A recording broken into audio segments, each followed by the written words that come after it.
de l'eau. Source de vie sur Terre.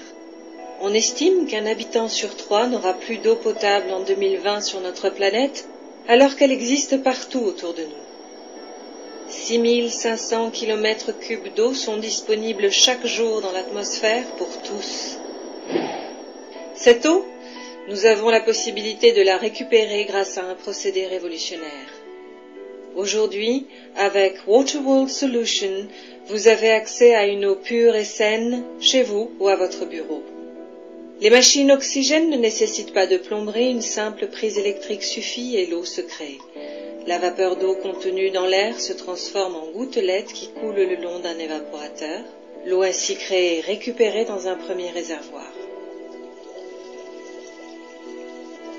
Pour assurer sa pureté, l'eau passe à travers plusieurs filtres, un filtre à sédiments, un filtre à charbon actif,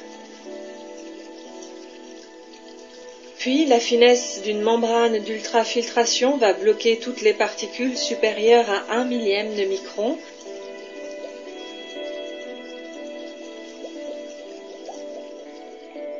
Enfin, un système d'ultraviolet complète le processus.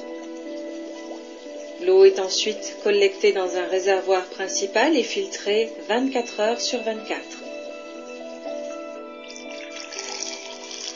En appuyant simplement sur un bouton, vous obtenez une eau froide ou chaude.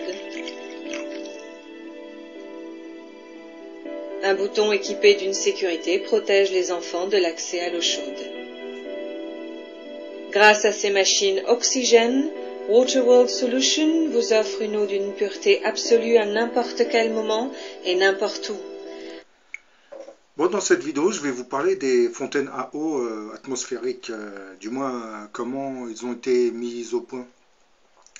Comme vous le savez, notre planète, du moins certaines régions de notre monde, ont des gros problèmes d'approvisionnement en eau. Et il faut savoir que l'eau, nous pouvons l'obtenir à partir de l'air ambiant, du moins de l'humidité qui est contenue dans l'air ambiant. Et certaines de ces fontaines sont presque magiques en réalité. Là, je vais vous dire comment elles ont été mises au point, du moins inventées. Ces deux techniciens vont découvrir le moyen de faire pleuvoir artificiellement.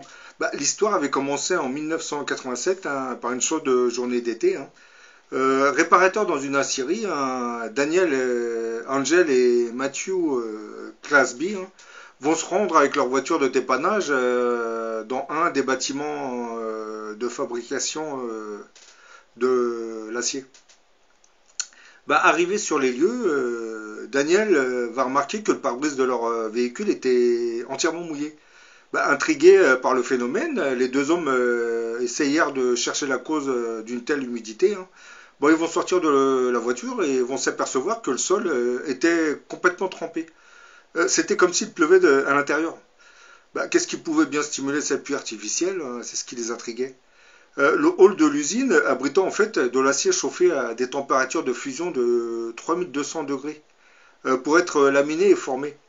Cet acier lourd était étalé sur des transporteurs dans tout le hall. Et toute cette chaleur entrait en contact avec les courants d'air humides venant de l'extérieur, ce qui générait la fine pluie qui avait recouvert leur pare-brise et le sol de l'usine. Fort de ce constat, nos deux techniciens vont tenter de reproduire les conditions observées dans l'usine. Et après maintes tentatives, qui échouèrent au début, ils finiront tout de même par trouver une solution, du moins la solution. Les grandes quantités d'acier chauffé à blanc y étaient peut-être pour quelque chose. Une forte ascendance d'air chauffé par l'acier devait entraîner un mouvement de convection et un appel d'air extérieur saturé. L'air chaud chargé de vapeur d'eau devait ensuite monter vers le toit du hangar, en acier également, mais nettement plus frais. À son contact, l'air brusquement refroidi devait alors atteindre le point de rosée, d'où une condensation massive et pluvieuse. Basé sur ce principe, Daniel et Matthews vont fabriquer un condensateur possédant les mêmes caractéristiques. Et le 9 novembre 1993, ils vont obtenir un brevet américain pour leur générateur d'eau atmosphérique. Et c'est ainsi qu'ils ont mis au point ce genre de fontaine magique. Plusieurs sociétés vont se lancer dans la fabrication de ces générateurs à eau atmosphérique, hein. Là, tout au début, vous avez vu une pub, la pub d'une de ces sociétés, hein. Bon, j'ai pas fait la vidéo pour faire la publicité à cette société, mais c'est pour vous parler de ces fontaines et pour vous dire qu'elles existent. Euh, le principe de fonctionnement de ces machines est très simple, hein. La machine récupère l'humidité de l'air ambiant, hein, que vous respirez et la transforme en eau potable pure. Et ensuite, grâce à un système de filtre et de rayonnement ultraviolet, comme vous avez vu dans la vidéo, hein, le générateur à eau atmosphérique vous donnera une eau potable. Ces systèmes peuvent produire de 20 litres à 5000 litres, hein, d'eau potable dans une période de 24 heures et l'on peut stocker l'eau, hein. L'eau produite dépend de la température de l'air et de l'humidité de l'air. Les générateurs atmosphériques d'eau potable ont été conçus pour fonctionner à l'intérieur ou à l'extérieur dans la plupart des climats frais, du moins froid, tempéré, chaud ou humide, hein, dans le monde entier. Une fois activées, hein, ces fontaines à eau atmosphérique puiseront automatiquement l'eau présente dans l'air, hein. Elles n'auront pas besoin d'être raccordées au réseau de distribution d'eau de la ville, hein. Vous achetez la fontaine à eau atmosphérique, hein, vous la placez n'importe où dans votre maison ou dans votre usine, hein, en la branchant directement au courant, et là le miracle se produit, hein.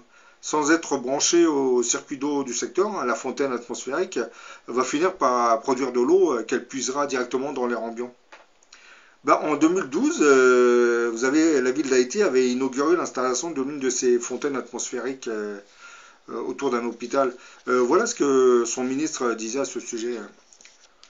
C'est un appareil qui fonctionne entièrement avec l'hydrogène et l'oxygène de l'air, hein, qui extrait l'eau de l'air et qui produit une eau très pure. Après une douzaine de niveaux de filtrage, hein, donc c'est un générateur d'eau atmosphérique, un GEA, hein, et même quand le taux d'humidité est plus bas que 35%, hein, cet appareil génère de l'eau. Ce nouvel équipement peut produire à peu près 200 litres par jour, lorsque le taux d'humidité ambiant est de 65%. Cela veut dire que les malades, particulièrement ceux qui souffrent du choléra, de la dysenterie, etc., vont pouvoir bénéficier des bienfaits d'une eau parfaitement pure, hein. Là, ça ouvre des perspectives, hein, pour les pays en voie de développement qui ont des gros problèmes en eau, hein. C'est très bien de creuser des puits, mais bon, ce genre de fontaine c'est tout aussi efficace, hein. Vous allez me dire que oui, si l'humidité est très basse, ça va être un peu compliqué. C'est pas compliqué, c'est avec ce genre de fontaine, déjà vous pouvez commencer à avoir de l'eau potable pour boire, et en plus vous pouvez commencer à irriguer pour faire des petits potagers. Donc vous pouvez commencer à planter de la verdure, voire des petits arbres, et si tout le monde possédait, du moins tout le monde, si chaque village possédait quelques-unes de ces machines, je pense qu'ils pourraient commencer à planter des arbres autour du village, hein, et commencer à créer une sorte de verdure autour de leur village et pour avancer dans le désert. C'est assez efficace. Bon, je vous dis à la prochaine pour une autre vidéo.